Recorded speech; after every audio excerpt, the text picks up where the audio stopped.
You think people are reacting to your personality. They're not. They're reacting to what your presence exposes. Something shifts when you enter a room. You've seen it. Conversations lose rhythm. Laughter tightens. Someone who was confident seconds ago recalibrates their tone. You tell yourself it's nothing. You don't want to sound arrogant. You don't want to assume significance.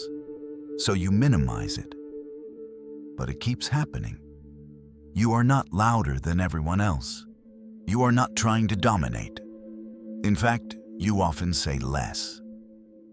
Yet the atmosphere reorganizes itself around you. That is not coincidence. That is psychological gravity. And here is the part you don't want to consider. The version of you that was built to blend in is cracking. You've spent years refining control, watching before speaking, listening past words, reading micro shifts in tone. You don't engage in noise for the sake of approval. You don't laugh automatically. You don't nod just to belong. Your restraint isn't social awkwardness. It's filtration. Most people survive by adapting to the emotional climate around them. You don't. You assess it. That difference feels subtle to you. To others, it feels like exposure. They can sense you are not performing, and that unsettles them, because most social environments are built on small distortions, polite exaggerations, strategic charm, managed identities. The average interaction is not honest. It is negotiated. You walk into that structure carrying something unnegotiated. Stillness. Eye contact that doesn't search for approval. Silence that doesn't beg to be filled. You think this makes you invisible. It doesn't. It makes you disruptive. There is a tension around you that you rarely acknowledge. You assume people are just having bad days. You assume you are overanalyzing. But your nervous system knows better. It feels the shift before your mind explains it. Some people lean in, most pull back. You've been called intense, too serious, hard to read, maybe even intimidating. You dismissed it. You told yourself they were projecting. You didn't want to believe your presence alone could alter dynamics. But here's the destabilizing truth. It can. Not because you are superior, not because you are dangerous, but because you are less fragmented than you used to be. And fragmentation is the social norm. When a man starts consolidating internally, aligning what he thinks, what he says, and what he does, his energy changes. It sharpens. There's less leakage, less neediness, less unconscious signaling that says, "Accept me." That absence of need is misinterpreted as threat. You are no longer broadcasting hunger. And people who survive on subtle hierarchies feel that immediately. The more you withdraw from unconscious performance, the more your presence confronts it in others. You don't call them out. You don't criticize. But your restraint forces comparison. They ask themselves questions they don't want to ask. Why does he look that calm? Why does he not rush to speak? Why does he seem unaffected? You are not trying to create this reaction, but you are no longer cushioning your existence to make others comfortable. That is where the fear begins. You still believe this is about social skill. It's not.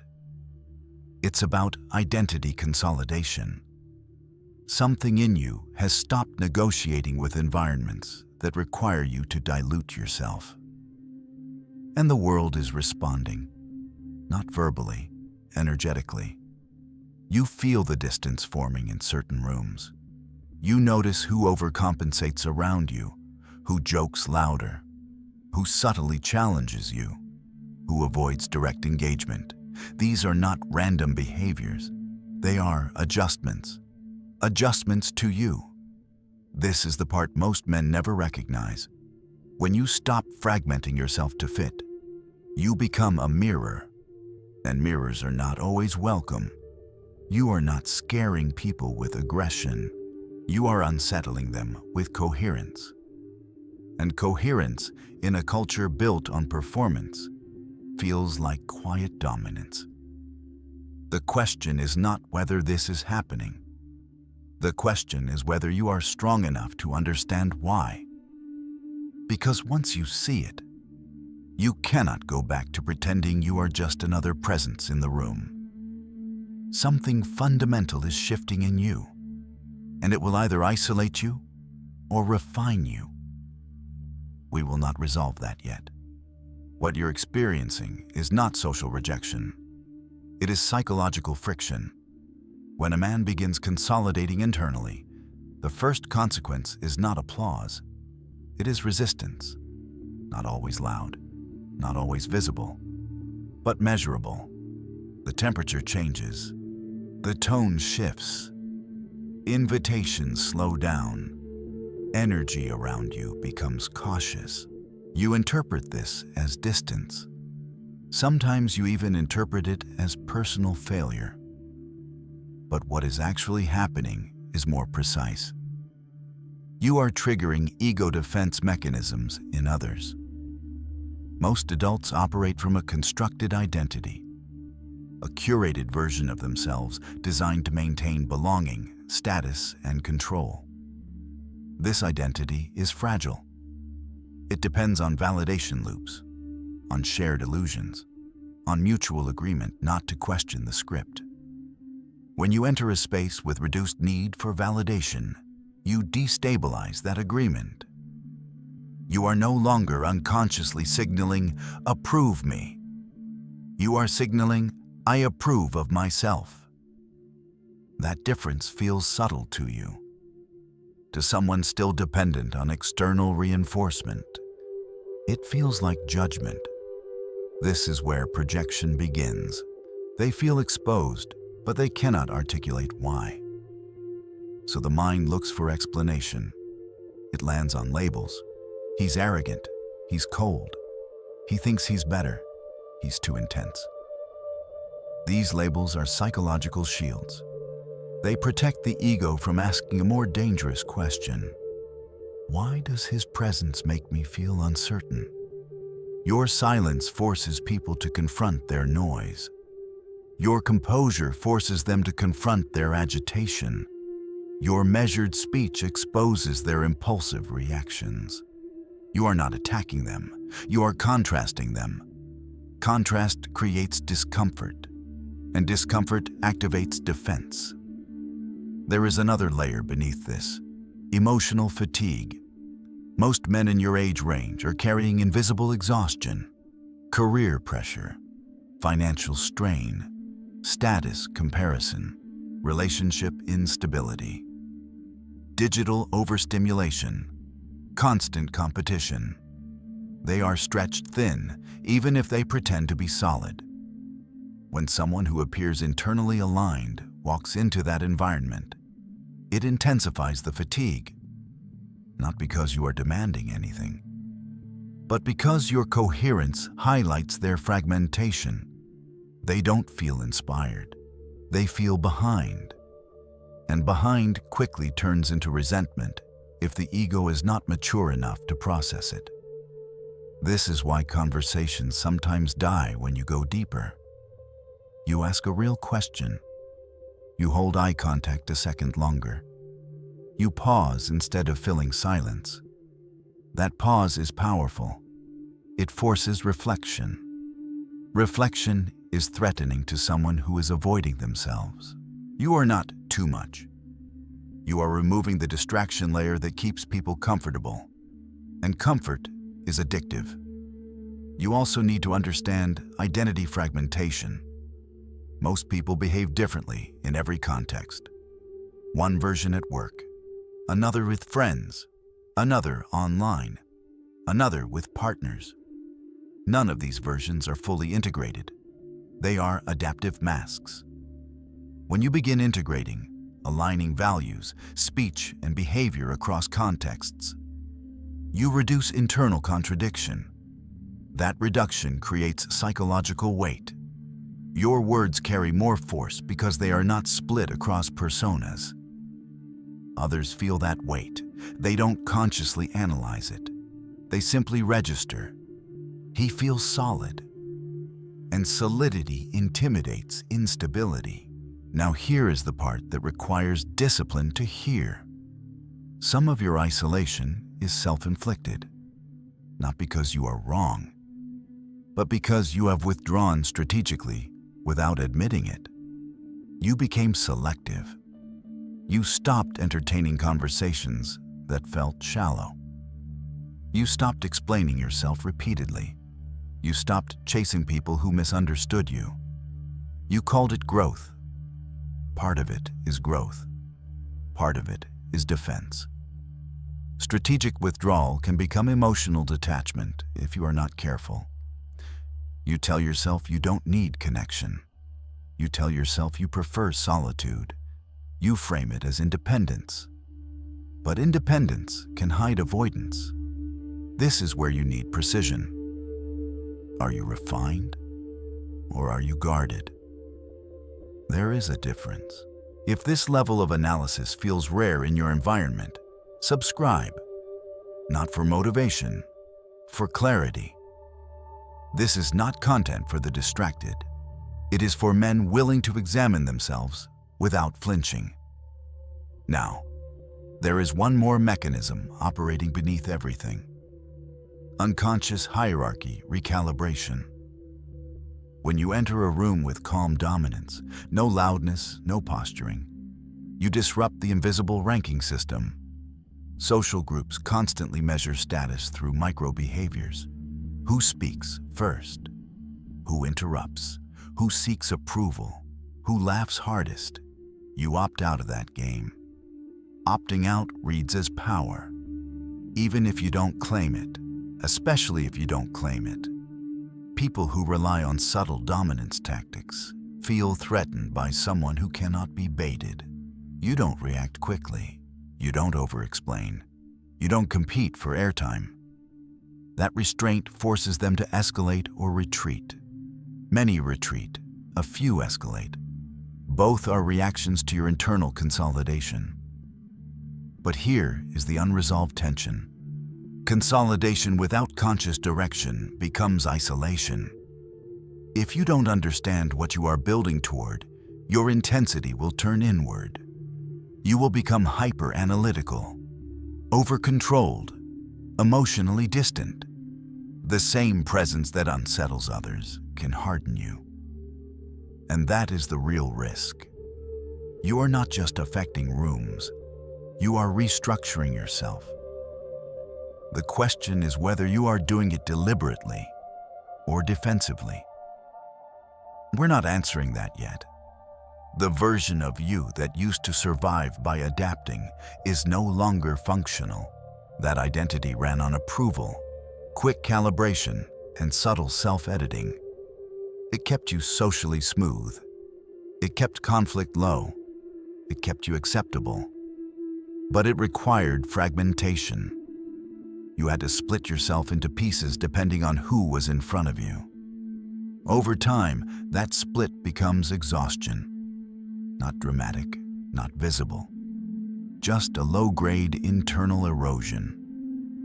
You start feeling misaligned in conversations that once felt normal. You leave rooms more drained than stimulated. You notice how often you swallow real thoughts to maintain surface harmony. Something in you refuses to keep doing that. That refusal is not arrogance. It is structural collapse of the old model. When the old identity collapses, it does not announce itself. It withdraws. You become quieter, more observant, less reactive. You spend more time alone, not because you hate people, but because your nervous system is recalibrating. The noise that once entertained you now feels invasive. The approval that once motivated you now feels cheap. This is not depression. It is reorganization. But it is dangerous if misunderstood. Because solitude can either refine a man or distort him. There is a phase in psychological development where the external world loses authority.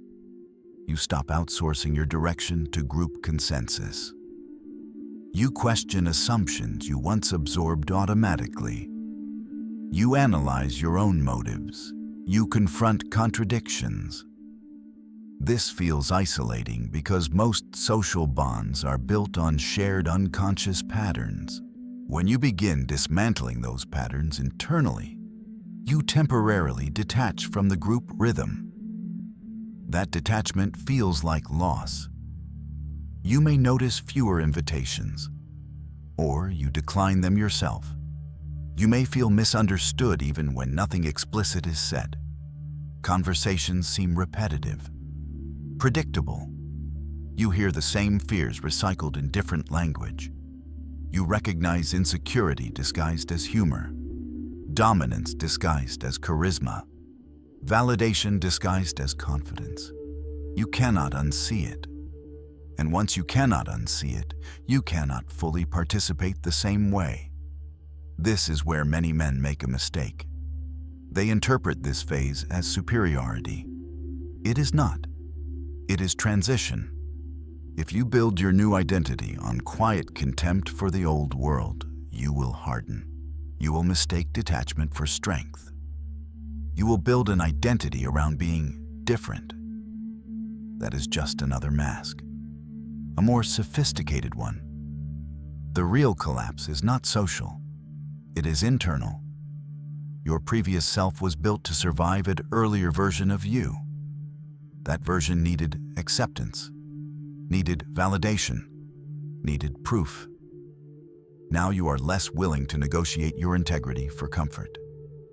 The old identity cannot operate under these new standards, so it disintegrates. But here is the tension.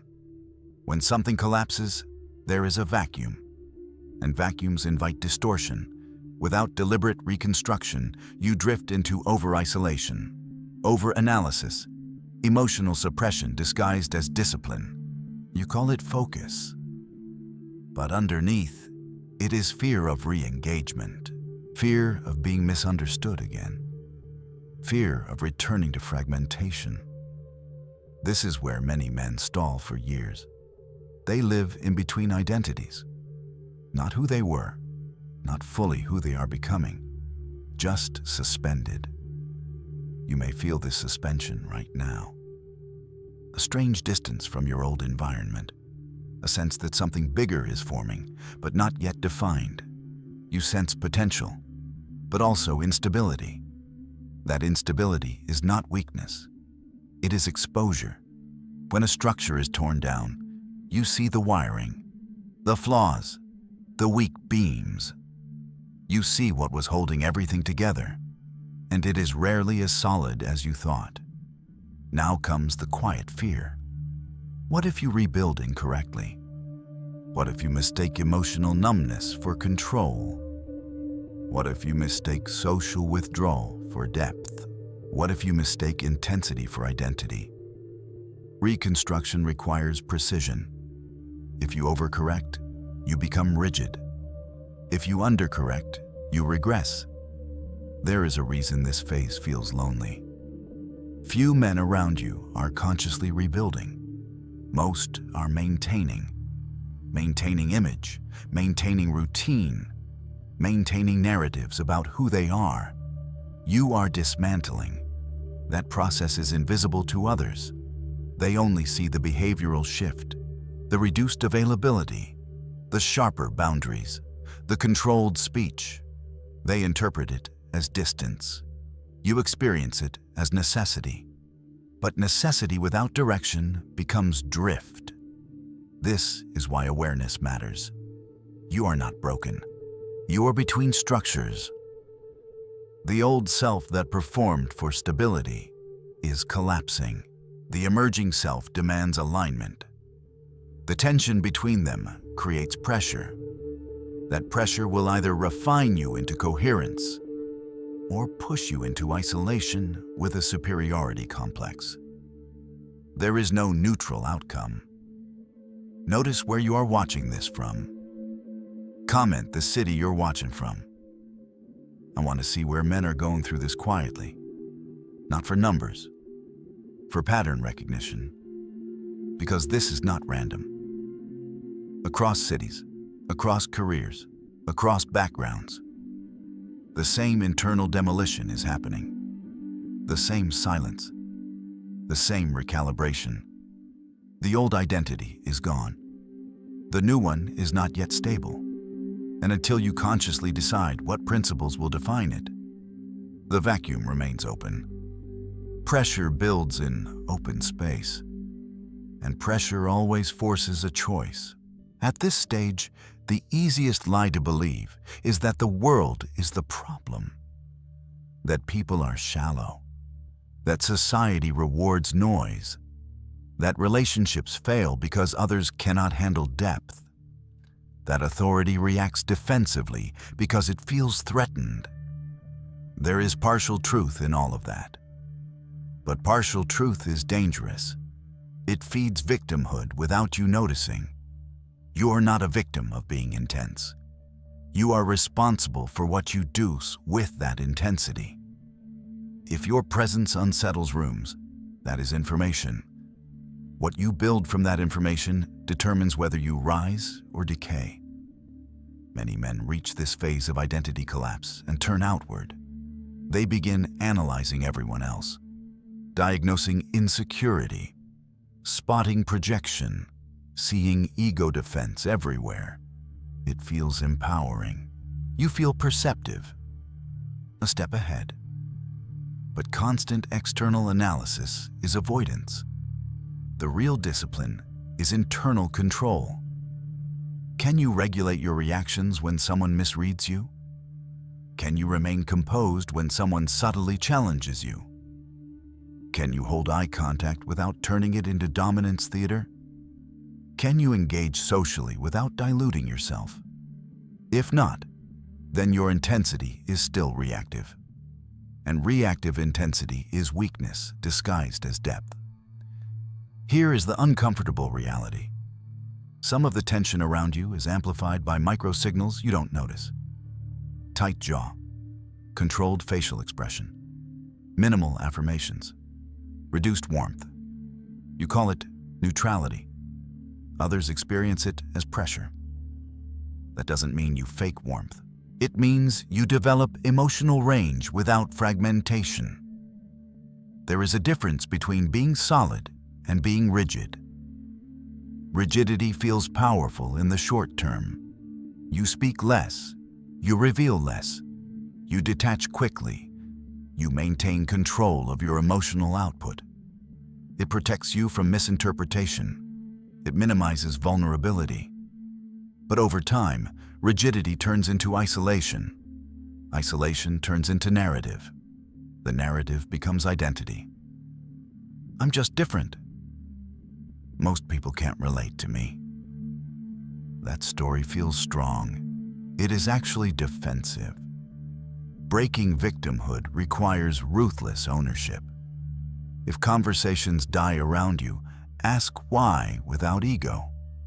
If people pull away, analyze your pattern without self-pity. If authority reacts defensively, assess whether your energy is controlled or subtly confrontational. This is not about shrinking. It is about refinement. You cannot demand that the world adjust to your evolving identity. You must become precise enough to move through the world without losing yourself. That requires discipline in 3 areas. Cognitive control. You monitor your interpretations. You don't immediately label someone insecure because they seemed uncomfortable. You gather data. You observe patterns over time. You separate projection from probability. You refuse dramatic conclusions. Behavioral consistency. You act the same across contexts. Not colder in one room and warmer in another based on status dynamics. not sharp with subordinates and restrained with superiors. Consistency builds internal authority. Inconsistency fractures it. Emotional containment, not suppression, containment. You feel irritation without displaying it impulsively. You feel attraction without chasing it. You feel disappointment without dramatizing it. Containment creates gravity. Suppression creates pressure. Without structure, collapse turns into decay.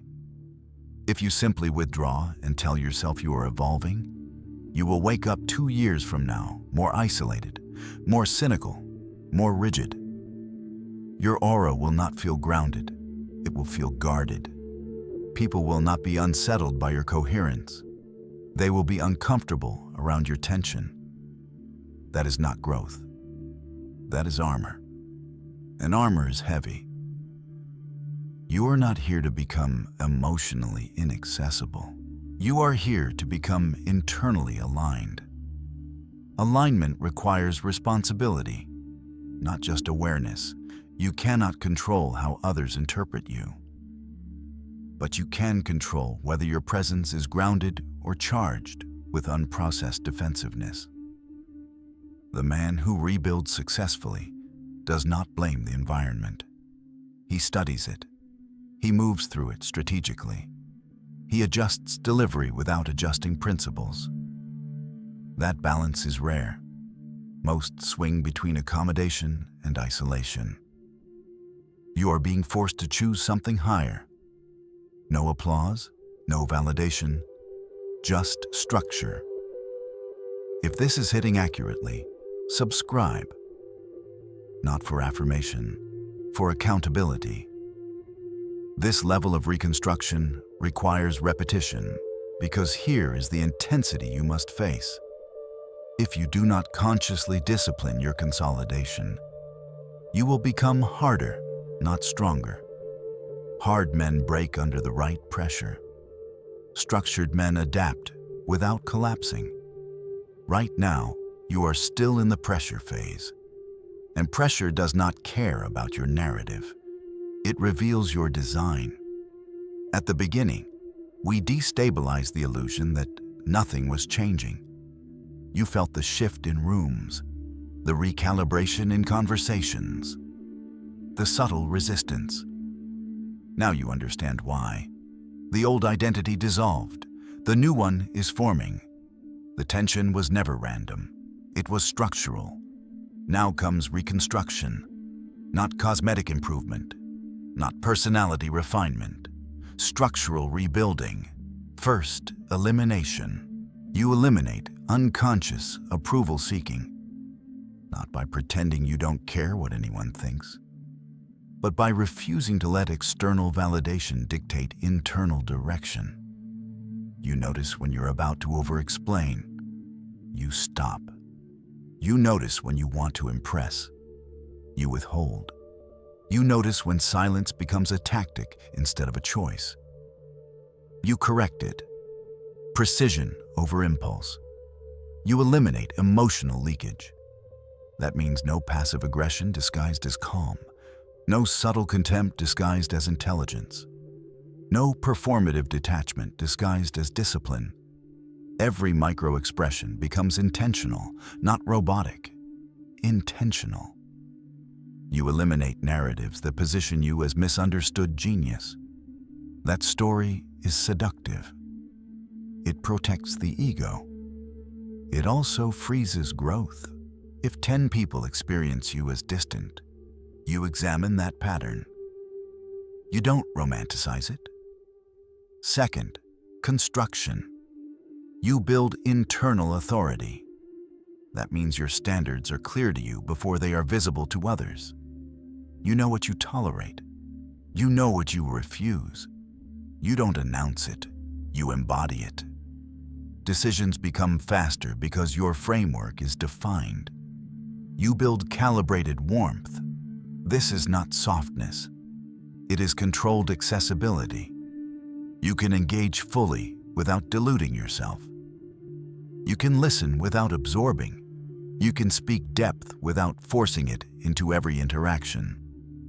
strength with range, not strength with rigidity. You build disciplined exposure. You re-enter rooms, not to dominate them, not to withdraw from them, but to test your reconstruction. Can you hold composure under subtle challenge? Can you remain grounded when admired? Can you stay measured when ignored? Every social environment becomes training, not threat. Third, endurance.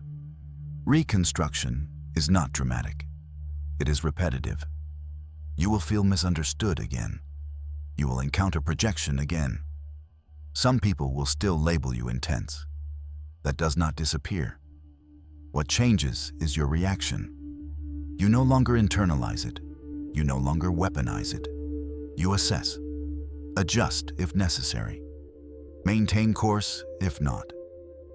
The aura that once unsettled people without your awareness becomes directed presence.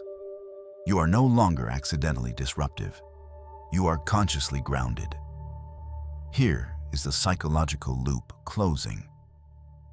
In Chapter 1, the room shifted when you entered. You thought something was wrong. You questioned whether you were becoming too distant, too serious, too much. Now you see it differently. The shift was feedback.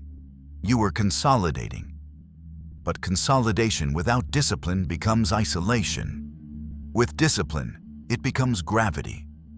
Gravity does not chase. It does not announce. It does not react quickly. It pulls subtly. It stabilizes environments instead of destabilizing them. People feel calm around it, even if they cannot explain why.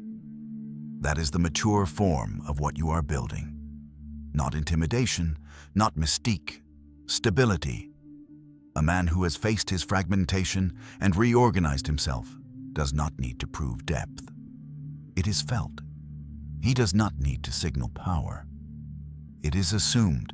He does not need to withdraw to protect identity. His identity is structured.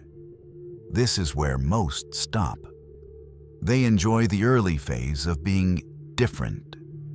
Few endure the discipline required to become internally sovereign. You are not rebuilding to scare rooms. You are rebuilding to stop being unconsciously shaped by them. If you've made it this far, you already feel the difference between ego-driven intensity and structured presence. One is reactive. The other is deliberate. Choose deliberate. Subscribe if you are building this version of yourself deliberately. Not for motivation, for alignment. This is not about becoming untouchable. It is about becoming internally organized. And once you are organized, rooms will still shift. The difference is, you will know exactly why. And you will not need to question yourself again.